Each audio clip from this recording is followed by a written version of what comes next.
Bonjour à tous. Je vais vous parler de recherche aujourd'hui. On a effectivement un petit programme sur cette thématique. Je me présente du coup très très rapidement. C'est vrai que ça a été fait, mais ça fait quand même 13 ans que je fais du WordPress, donc je connais assez bien le sujet. Et ça fait 13 ans que je le fais pour des clients et des projets de nature très différentes. Donc, avant tout, pourquoi aller parler de recherche? Pourquoi investir du temps, de l'argent dans cette fonctionnalité, et surtout pourquoi ne pas en investir? C'est vrai que pour 5,4% des internautes, pourquoi aller entre guillemets investir du temps à développer un module de recherche ultra pertinent? On peut s'interroger sur la question en tout cas. Déjà, on peut s'interroger pourquoi faire un moteur de recherche sur un site WordPress. Ok, c'est natif, très bien. Vous passez le petit paramètre S égale et vous lancez une recherche. Ça fonctionne nativement. Et en fait, ce n'est pas toujours utile. Vous êtes sur un tout petit site, vous présentez votre agence, un produit, une activité de service. Vous n'allez pas mettre en avant la moteur de recherche. C'est aussi pour ça qu'il y a 5,4% des internautes qui utilisent cette fonctionnalité. Et puis, 80% généralement du trafic sur votre site vient des moteurs de recherche, des réseaux sociaux. Donc en fait, la personne n'arrive pas sur votre page d'accueil pour chercher, mais elle arrive déjà sur une page intérieure de votre site et elle trouve l'information, ou elle navigue et elle trouve l'information. Alors du coup, moi comme je fais quand même une session et une conférence sur la recherche, pourquoi investir dans un moteur de recherche? Et idéalement, un moteur de recherche qui cherche et qui trouve des résultats. Et bien en fait, c'est une fonctionnalité qui représente 5% sur des sites internet, disons, toutes catégories confondues. C'est un chiffre qui monte à 30% sur les sites e-commerce. Vous allez sur Amazon, vous lancez une recherche. Je pense que le parcours de navigation par catégorie sur Amazon, c'est pas ce que les internautes cliquent le plus. Et puis, les personnes qui ont fait une recherche sur votre site, c'est des personnes qui vont davantage générer des leads, 30% de plus. C'est des personnes qui vont prendre contact avec vous. C'est des personnes qui vont s'abonner à votre solution. C'est des personnes qui vont acheter un produit. Donc, c'est des personnes auxquelles il faut attacher une attention toute particulière. Faire un moteur de recherche, pour ces personnes-là, il faut qu'ils trouvent le bon produit pour qu'ils soient convaincus qu'ils l'achètent. Une autre raison de faire un moteur de recherche efficace, c'est d'arriver sur un site où le parcours de navigation commence par une page de connexion. Vous travaillez sur un intranet, vous ne pouvez pas compter sur Google, vous ne pouvez pas compter sur les réseaux sociaux. Donc si votre site a besoin de recherche, les usagers vont l'utiliser beaucoup plus intensément. Le moteur de recherche peut être aussi un vrai choix d'UX, de conception. Vous travaillez avec un concepteur, un graphiste. Il va peut-être faire en fait du champ de recherche le mode de navigation principal du site. Vous allez sur le site de votre mairie, vous allez sur le site d'un conseil départemental, vous allez taper déchetterie, vous allez mettre 2T, facile, pour trouver la déchetterie la plus près. Il faut que le moteur de recherche trouve la bonne information, si possible géolocalisée. Vous habitez à telle rue, vous proposez la déchetterie la plus proche de chez vous. Ensuite, il faut ne pas oublier que WordPress, c'est un site pour créer des sites internet. Oui, effectivement. C'est aussi un très bon CMS qui peut faire des choses très différentes. Et parfois, WordPress, c'est un CMS où il n'y a pas de site internet. On a des projets, par exemple, là, c'est pour un laboratoire, où la seule interface, c'est l'interface de recherche d'échantillons pour ce laboratoire. Dans ce cas-là, le moteur de recherche, c'est la fonctionnalité du site. Elle doit être efficace, elle doit être rapide, et elle doit scaler. Il n'y a pas 100 échantillons, il y en a 150 000. Donc, on voit qu'un moteur de recherche, dans les différents usages qu'on peut avoir, ça peut être vraiment central sur votre site, ça peut générer du business, ça peut générer davantage de pages vues. Donc c'est parfois un élément à ne pas négliger. Et moi, je considère que la version native, c'est en quelque sorte négliger sa recherche. Donc qu'attendre d'un moteur de recherche?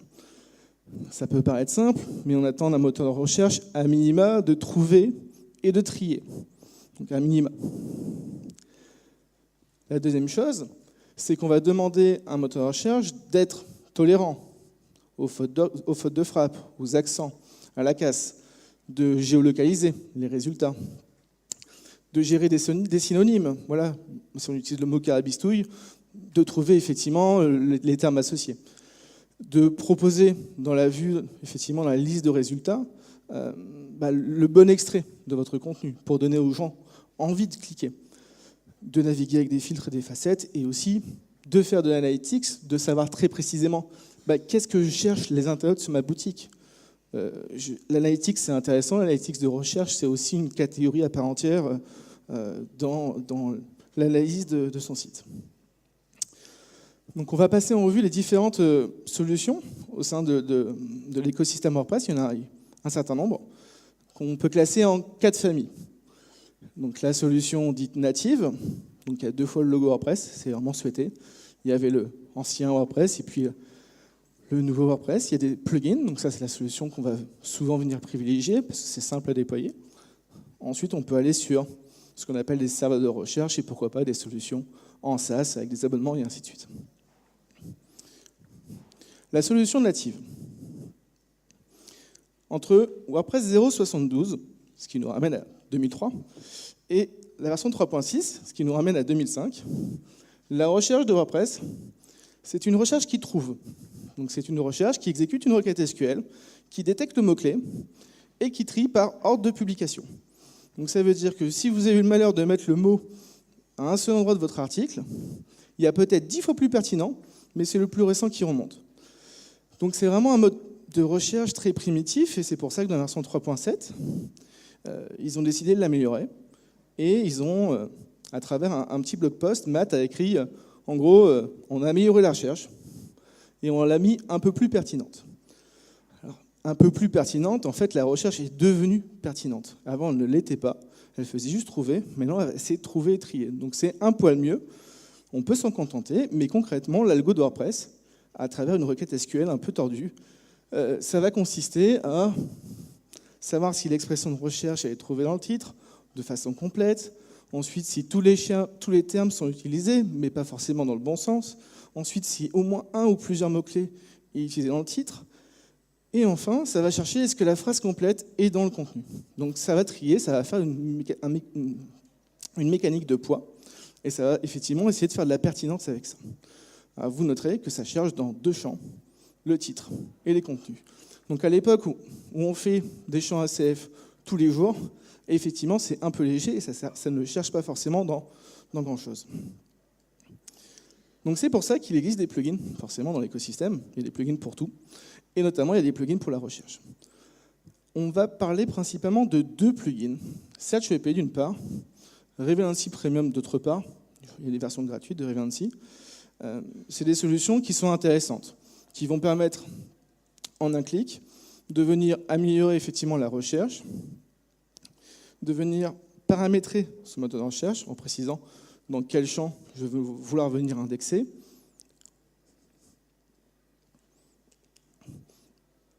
Et donc c'est aussi des plugins qui vont permettre de chercher dans les données de WooCommerce, dans les données des documents que vous envoyez sur votre site, dans les fichiers PDF, dans les champs personnalisés, dans les shortcodes que vous pouvez utiliser, dans les termes associés à un article, et aussi forcément ce que WordPress fait dans les titres et les contenus.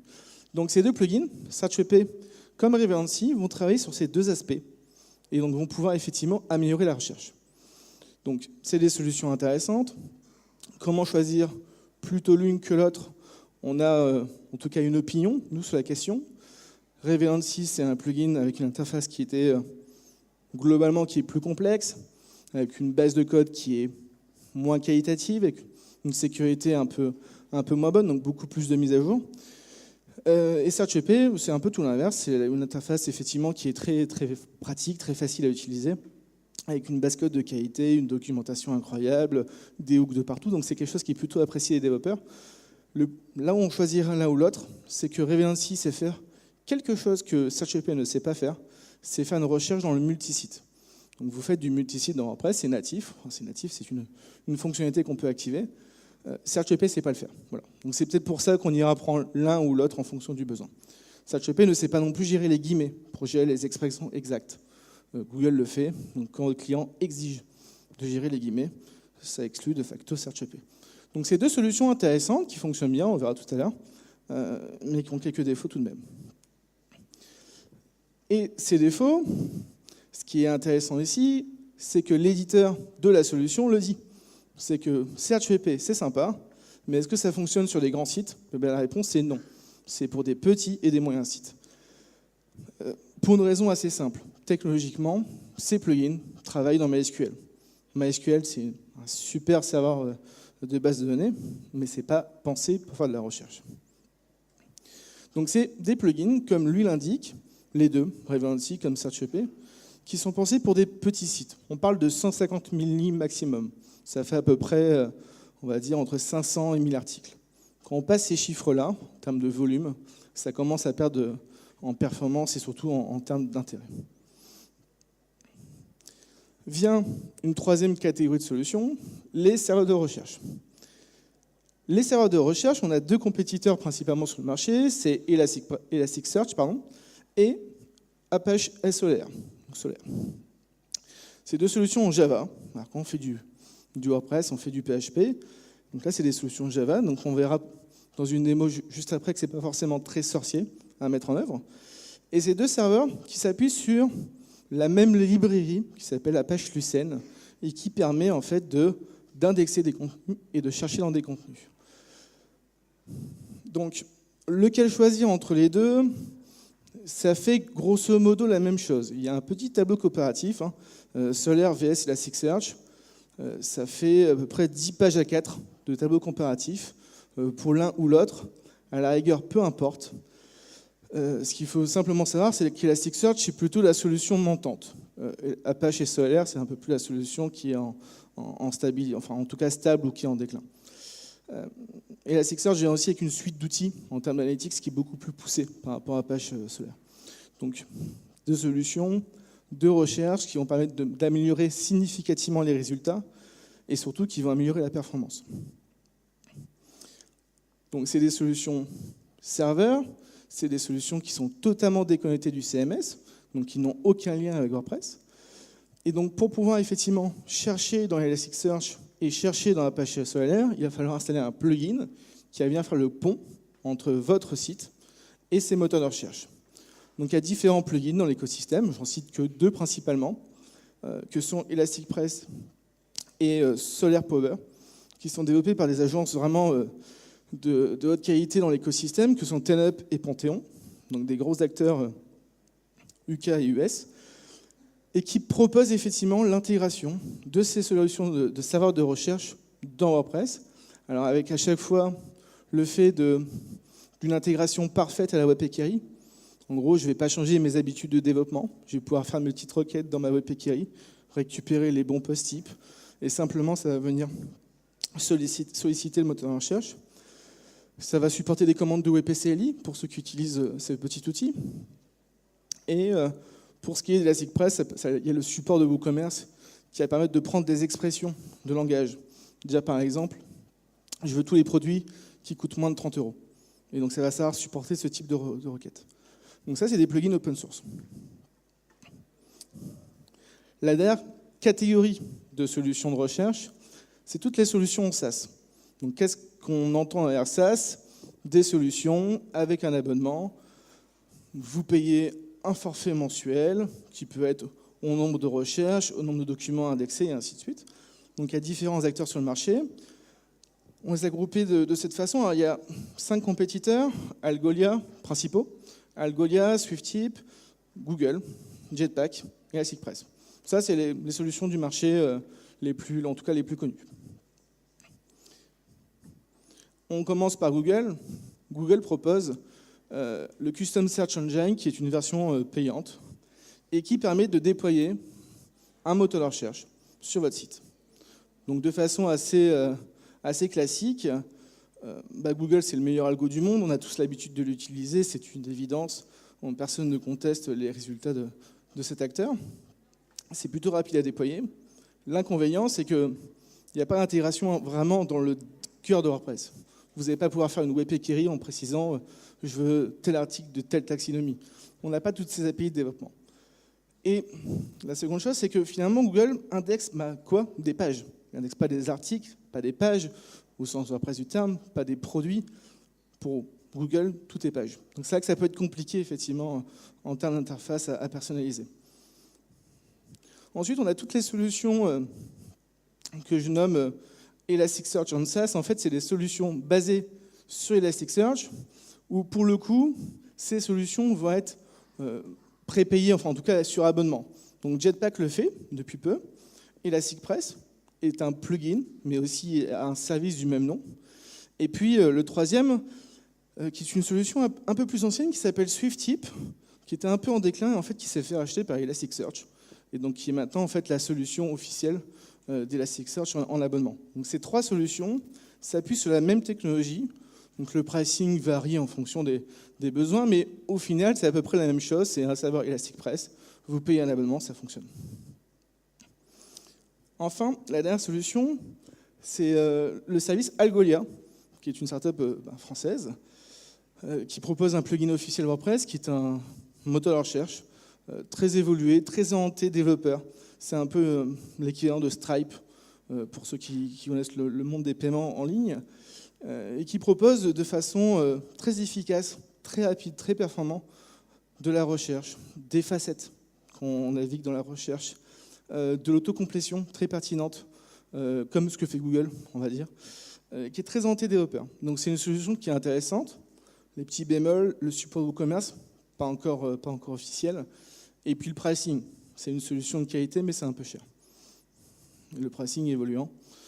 Difficile de savoir à long terme ce que ça donnera. Donc c'est vrai que dans cet écosystème, comme toujours, on a beaucoup de solutions. Donc ces solutions, elles ne sont pas toutes comparables entre le core qui est gratuit, les plugins qui peuvent être gratuits et payants, mais qui ont des inconvénients, et ensuite, le choix entre finalement un serveur de recherche hébergé ou une solution SaaS, c'est davantage des choix politiques internes. Est-ce qu'on a des machines? Est-ce qu'on a des serveurs? Est-ce qu'on n'en a pas? Ça peut être un peu fin. Concrètement, qu'est-ce que ça donne en différence entre les trois résultats? On a étudié la chose avec les contenus qu'on a empruntés au Journal du Geek. Ils ont un projet WordPress, ils ont entre autres 123 000 articles, 1,5 million de commentaires, et on a fait une recherche. On a fait une recherche sur ce dump de leur base de données. Et puis on a cherché avec le mot WordPress. On a cherché avec la recherche native, avec un plugin et avec Elasticsearch.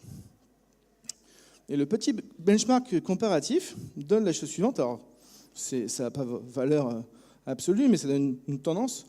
C'est que cette recherche, pour 123 000 articles, elle prend entre 8 et 30 secondes à s'exécuter avec WordPress natif. Elle prend plus que 2 secondes avec un plugin de type SearchEP. Et elle prend 192 millisecondes, donc soit 0,2 secondes, avec Elasticsearch. C'est pour vous donner le niveau de performance. On passe de 8 secondes à 2 dixièmes. Quand on est sur un site, l'objectif étant d'avoir le niveau de frustration minimal et le moins d'interférences et de bruit pour l'internaute, l'idée d'avoir le meilleur niveau de performance. Donc on a un niveau de performance qui est intéressant au niveau du temps de réponse. On a un nombre de résultats aussi qui est en croissant. La recherche de WordPress trouve peu de résultats. Elle est peu tolérante. Celle de SearchEP l'est plus. On passe de 200 à 430 résultats. Et celle d'Elasticsearch, elle est ultra permissive. C'est-à-dire qu'on va commencer, on a plus de 3000 résultats. Et concrètement, je pense que les 10 premières pages sont pertinentes. Ce qui suit devient totalement random avec les mots Word et Press. Et ça peut effectivement être un peu aléatoire. Donc ça, c'est pour la question des résultats. Et le troisième aspect, qui peut être un aspect lié à la performance, et notamment aux bases de données, c'est que là où on sent qu'une base native comme celle-ci pèse 3,3 gigas, quand on rajoute SearchEP, on a déjà 5 gigas d'index créés sur votre site. Donc c'est la raison pour laquelle ça ne scale pas. C'est-à-dire que plus vous allez avoir de contenu, plus les index vont être lourds à manipuler. Donc là, ça fait déjà 8 gigas. Quand on travaille avec Elasticsearch, on a aussi ce phénomène de création d'index. Donc on a les 1,8 gigas, mais ça se fera dans Elasticsearch. Donc soit dans une solution serveur déporté, ou soit dans une solution avec abonnement. Donc on voit que, en fonction du besoin, alors c'est là où la solution core vs la solution plugin On voit que les plugins, c'est quand même une évidence et c'est vraiment la solution minimale. C'est bien pour des petites bases. 120 000 articles, c'est vraiment pas dimensionné pour. Elasticsearch, sera la solution la plus pertinente, la plus rapide aussi à s'exécuter, mais c'est une solution qui va effectivement générer un abonnement supplémentaire et qui va générer effectivement, en tout cas, un peu de paramétrage.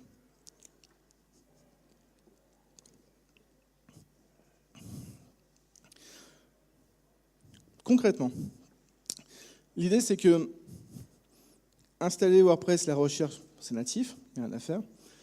Installer un plugin de recherche, des tutos qui le font très bien, les plugins sont très bien documentés et c'est assez facile à réaliser.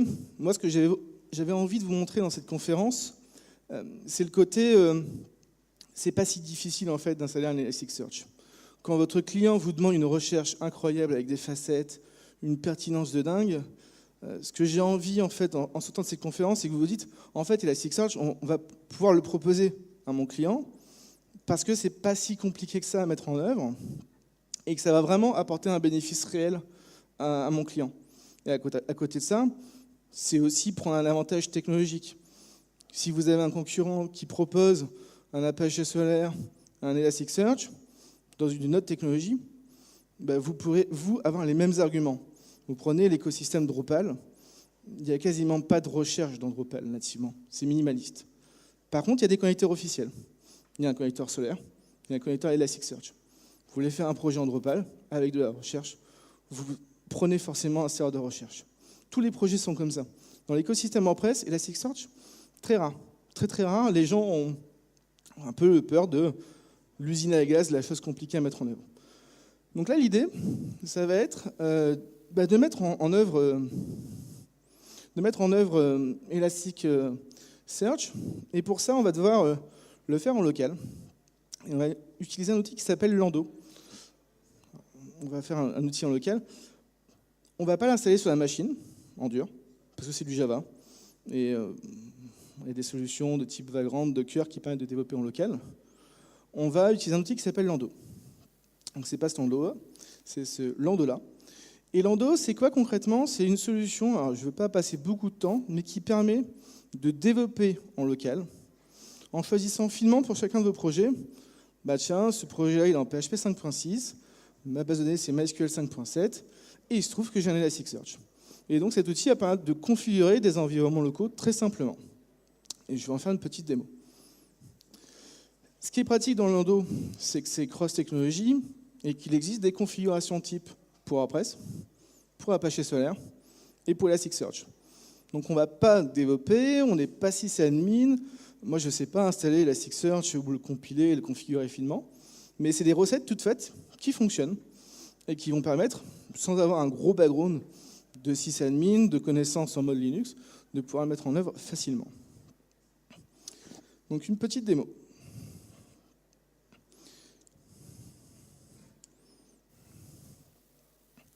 Hop. Donc ce qu'on va faire, c'est qu'on va démarrer un projet. Donc pour démarrer un projet, il y a beaucoup de façons de faire. Est-ce que c'est visible ou pas au fond de la salle? Ou est-ce que je zoome un peu plus? Bof, Lionel, je vois que tu... Très bien, moi je vais zoomer. Hop, hop, hop. 48.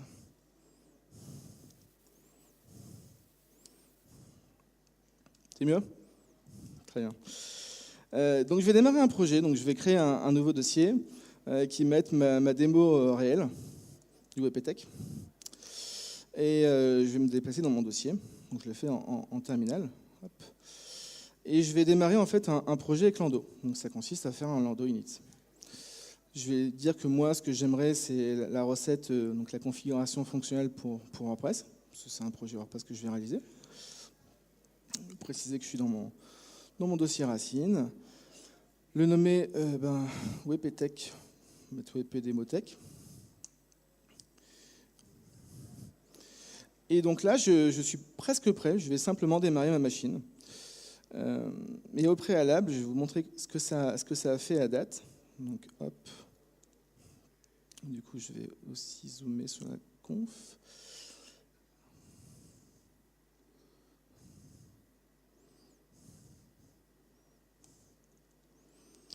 Donc à date, en fait, les manipulations que j'ai réalisées ont simplement permis de générer ce fichier, qui est le fichier de configuration de Lando. Donc je lui ai donné un petit nom. Je lui ai, on va le nommer DP, démo réel WebTech. Et je vais simplement lui préciser une chose. C'est la version de MySQL que je souhaite utiliser. On va travailler non pas avec la dernière version de MySQL, mais avec MySQL 5.7. C'est un détail technique, peu importe. Donc je vais démarrer ma machine. Donc c'est là où la magie fait. Ça crée des machines Docker. Et ça va venir démarrer mon serveur applicatif, donc ma version de PHP, mon serveur de base de données, donc MySQL.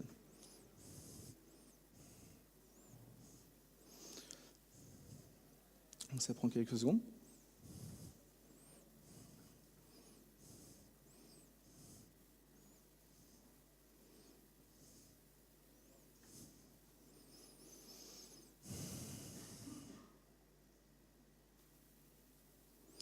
Donc ça utilise Composer.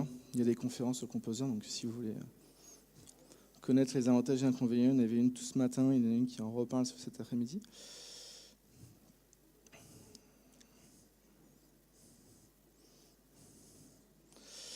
Voilà, donc là j'ai créé mon environnement de développement local et je vais pouvoir aller consulter par exemple la version HTTPS d'un environnement local. Donc c'est ce que vous pouviez faire par le passé avec WAMP, avec MAMP, avec toutes ces solutions serveurs. Et là de la même façon, je vais pouvoir aller consulter mon site, hop, qui est en local et qui est complètement vide. Donc ce que je vais faire, c'est que je vais installer WordPress. Donc pour installer WordPress, je vais taper Lando WP Core Download. Donc on utilise CLI, parce que dans Lando, il y a CLI, il y a WP CLI, donc on va pouvoir installer et télécharger le cœur de WordPress.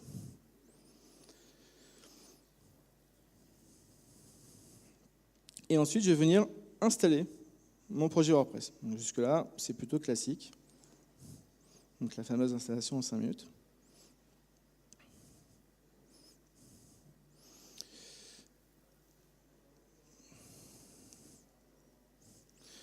Hop. Et donc, mon serveur s'appelle Database. Hop. C'est parfait, je lance l'installation.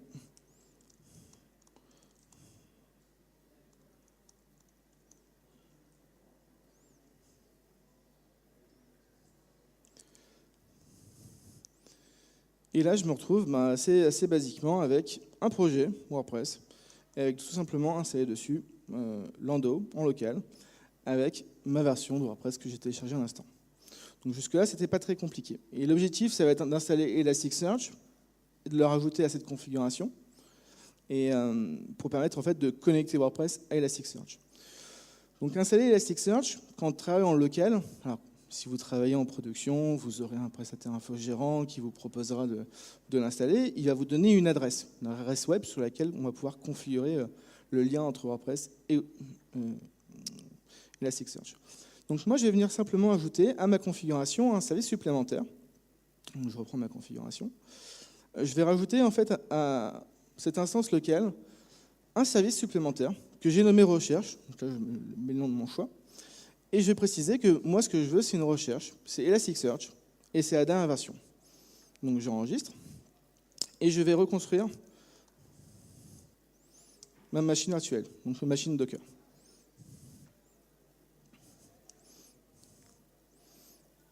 Donc en parallèle de ça, je vais vous montrer 3 choses. Donc ça prend un peu de temps, tâche de fond.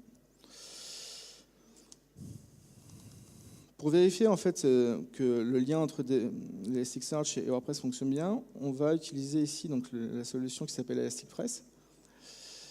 Et donc on va télécharger les 3 extensions. ElasticPress, qui est une solution gratuite. La Debug Bar, qui est un module de développement qui est plutôt connu et répandu chez les développeurs. Et un troisième module qui est un add-on à la Debug Bar qui s'appelle Debug Bar ElasticPress. Ce troisième va nous permettre de voir en fait si les requêtes à ElasticPress fonctionnent bien. Donc ça reboot. Ça prend un peu de temps, toujours.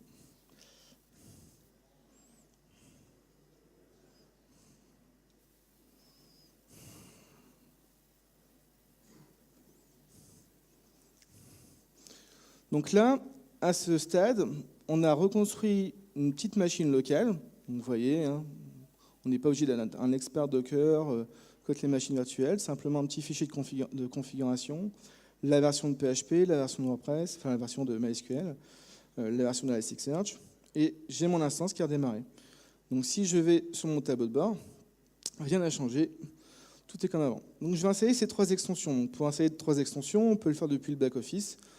On peut aussi le faire via le WPCLI, donc ça c'est la version, disons, un peu plus rapide. Donc on va venir installer la debug bar.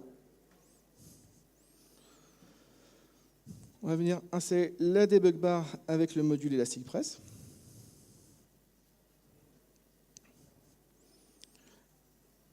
Et on va venir installer Elasticpress.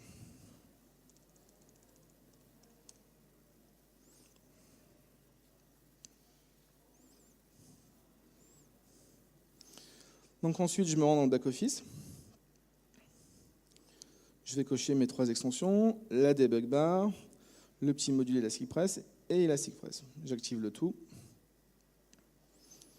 Et donc là, on va passer en fait à l'étape de configuration d'Elasticpress avec WordPress. Et là où effectivement, quand on part de from scratch, ça peut être compliqué, des sombres histoires de fichiers de mapping entre votre base de données et Elasticpress, et vous allez voir qu'avec Elasticpress, ça a été fait de façon assez simplifiée. On va simplement lui passer en fait l'adresse de notre serveur Elasticpress.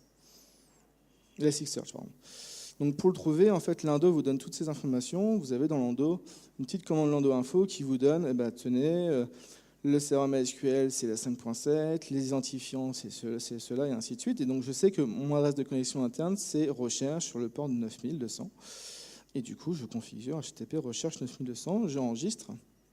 Il me dit super, est-ce que tu veux procéder à la synchronisation et donc finalement indexer vos contenus? Donc là, il n'y en a que 2, c'est les 2 articles par défaut. Je vais dire oui. Et donc, en tâche de fond, il m'a synchronisé mes 2 articles. Quand vous avez 120 000 articles, ça prend quelques heures. Et si maintenant je lance une recherche sur le site, par exemple le mot-clé bonjour, j'ai une recherche qui est plutôt rapide. Bon, nativement avec 2 articles, c'est plutôt rapide. Et si je débug un peu ce qui s'est passé, je vois que j'ai un petit module Elasticpress. Il me raconte qu'il a exécuté une requête sur Elasticpress, qu'elle s'est exécutée en 136 millisecondes. Et si je veux aller un peu plus loin, je peux voir effectivement la réponse que m'a apportée Elasticpress, Elasticsearch. Donc là, la procédure d'installation et de configuration est déjà terminée. C'est-à-dire qu'à ce stade, Elasticpress vous permet assez basiquement d'indexer vos métadonnées dans Elasticsearch, le titre, le contenu. Il y a une préconfiguration de base qui fonctionne plutôt pas mal, qu'on peut venir étendre. Et donc ça, c'est le côté un peu avancé de la chose. Et qui va nous permettre de remplacer le moteur de recherche à base de MySQL de WordPress par un moteur de recherche beaucoup plus pertinent. Il y a quelques fonctionnalités supplémentaires au niveau d'Elasticsearch qui permet notamment de faire des contenus relatifs. Les fameux plugins de contenu relatif, les relative posts, c'est pareil. C'est des plugins qui fonctionnent bien quand on a peu de contenu. Dès qu'on a beaucoup de contenu, c'est beaucoup plus compliqué. Il y a une base de données, des tables créées pour, etc. C'est totalement natif à cette solution. Je vais écrire un tout petit article qui va contenir le mot bonjour. Donc là, l'idée étant effectivement d'avoir des mots-clés en commun. Donc je vais publier. Il va forcément ressortir dans ma recherche, classique. Et je vais simplement utiliser le widget de contenu relatif d'Elasticsearch. Hop.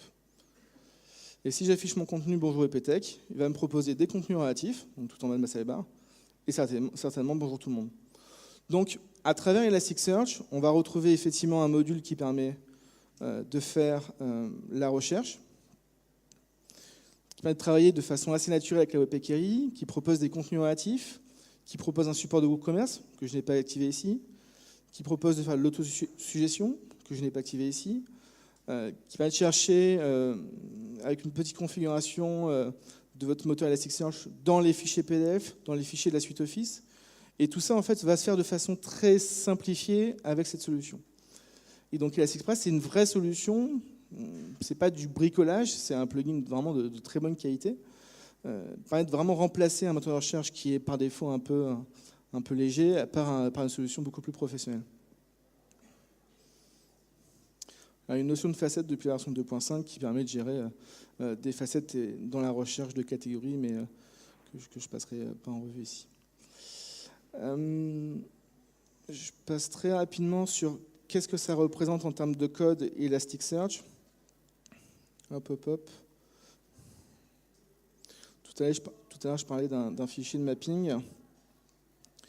Toute la configuration d'Elasticsearch se base sur ce fichier qui est un tableau géant et qui prend effectivement un certain nombre de filtres permettant effectivement de venir influencer la façon dont travaille en fait le moteur Elasticsearch. Donc on va pouvoir préciser un certain nombre de choses. Est-ce qu'on intègre ou pas les lowercase, la langue dans laquelle on travaille. D'ailleurs, c'est certainement une des actions pour nous Français à faire en premier lieu, c'est de venir configurer à travers du code source le fait que l'analyseur ne sait pas l'anglais, mais c'est le français. Il n'y a pas d'option pour ça, donc ça fait partie des petits pièges en langue française à intégrer. De la même façon, sur SearchEP, sur les solutions de recherche en mode plugin, pensez à intégrer que ces éditeurs sont plutôt anglophones et intègrent assez peu la langue française et les accents, et donc il y a souvent des optimisations à faire à ce sujet.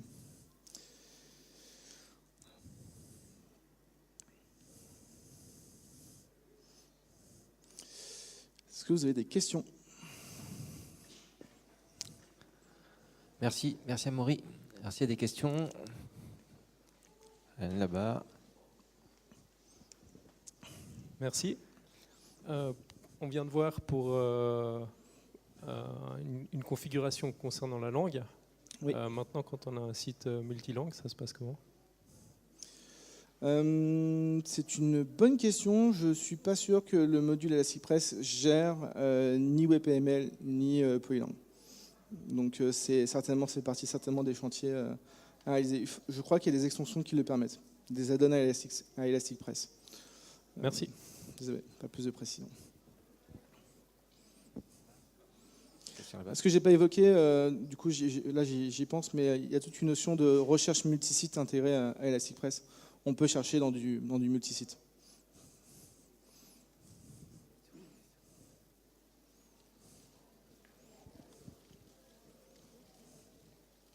Bonjour, j'ai deux questions sur Lando. Alors j'ai vu que ça utilise Docker. Est-ce que c'est possible de charger ses propres plugins qui sont en environnement local avec des volumes ou quelque chose directement en utilisant Lando? Et l'autre question, généralement ce genre d'outils, ça gère aussi le déploiement automatique de ces environnements qui sont locaux. Comment ça se passe? Est-ce qu'ils ont leur outil hébergé pour faire ça, ou est-ce qu'on peut le faire sur un Kubernetes custom ou quelque chose comme ça? Alors, sur Lando, c'est pas une conférence sur Lando, mais alors la question, est-ce qu'on peut personnaliser de façon très fine, notamment avec des images Docker locales, etc. Oui, c'est ultra extensible, et c'est aussi la raison pour laquelle on travaille avec, c'est qu'il existe beaucoup de solutions de développement local, et c'est toujours un peu compliqué d'y venir y ajouter ces extensions ou des particularités. On peut venir travailler avec ses propres images en local, on peut venir y adjoindre vraiment personnalisé, ajouter des extensions PHP un peu personnalisées, et ainsi de suite. Là où c'est extrêmement intéressant, c'est que c'est un projet qui est totalement open source. Et sur GitHub, est très dynamique. Je crois que c'est 18 releases en 2018. Donc, ils sont vraiment preneurs de toutes les demandes. Le seul aspect Lando, c'est qu'il n'y a aucune interface. Donc, il faut effectivement apprécier la ligne de code. À la seconde question, qui était la partie déploiement, je crois qu'il n'y a aucune interaction avec le déploiement à date. C'est vraiment un outil de développement local. Ça intègre WebPCLI, ça intègre Composer. À date, je crois qu'il y a un collecteur Panthéon qui est un peu poussé, mais il n'y a pas de déploiement automatique. Voilà. Il y avait une question? Plus de questions, Samy. J'avais une petite question par rapport à Lando. En termes de workflow, est-ce que ce que tu viens de nous montrer, c'est clairement par contre c'est du test, c'est-à-dire que l'instance Elasticsearch que je vais faire dans Lando, Oui. je ne peux pas la reporter en prod. C'est-à-dire que je suis obligé de refaire l'indexation en prod. Ou est-ce que c'est...